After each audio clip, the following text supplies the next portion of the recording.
Hello and welcome to the Fundamentals of Lute Playing. My name is Laudon Schuett, and today is just a short video introducing you to your next piece in the series.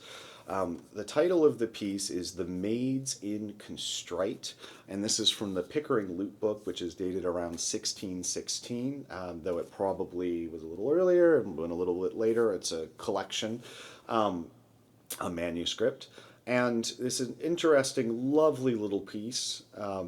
Now, a couple things to talk about. We still don't know exactly what constrite means. And I think, I've gone and looked. Some people said, oh, maybe it means contrite, maybe it's this. But it's clear that this is a word we're not entirely sure of. I found one author was saying maybe it's part of a religious order or a preparation for a religious thing.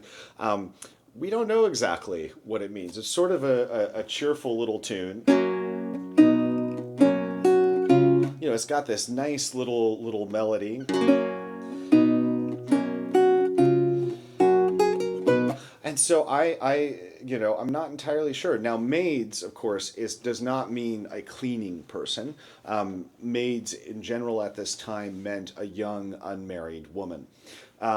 So keep that in mind in terms of sort of the interpretation of the piece. It's in duple time. I'm going to include for this one some right finger indications because there are some sort of unusual moments here because this is such a late piece. We're now into the beginning of the 17th century. There is not this clear dividing line between the Renaissance and the Baroque. This is definitely a Renaissance style piece, but it's a little bit later. The textures are a little different. We get some things that are a lot more like arpeggios or style brisé.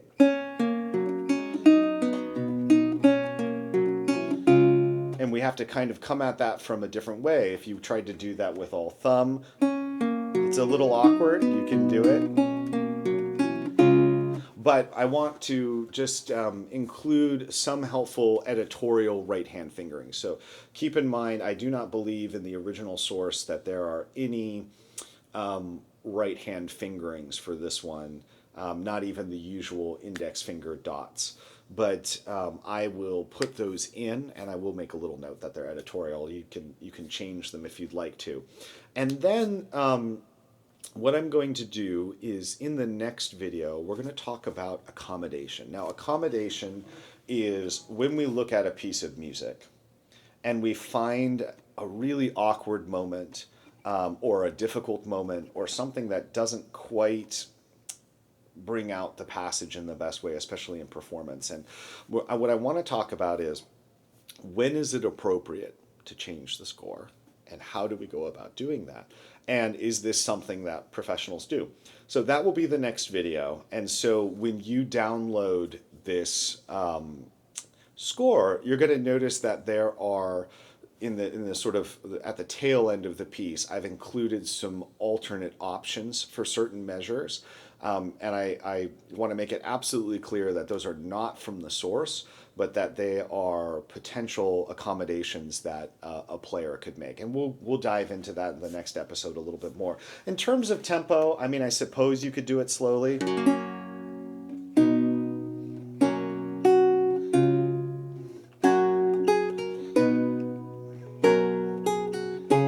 But I do think it loses a little bit of the fun there. So I would probably experiment with something a little more.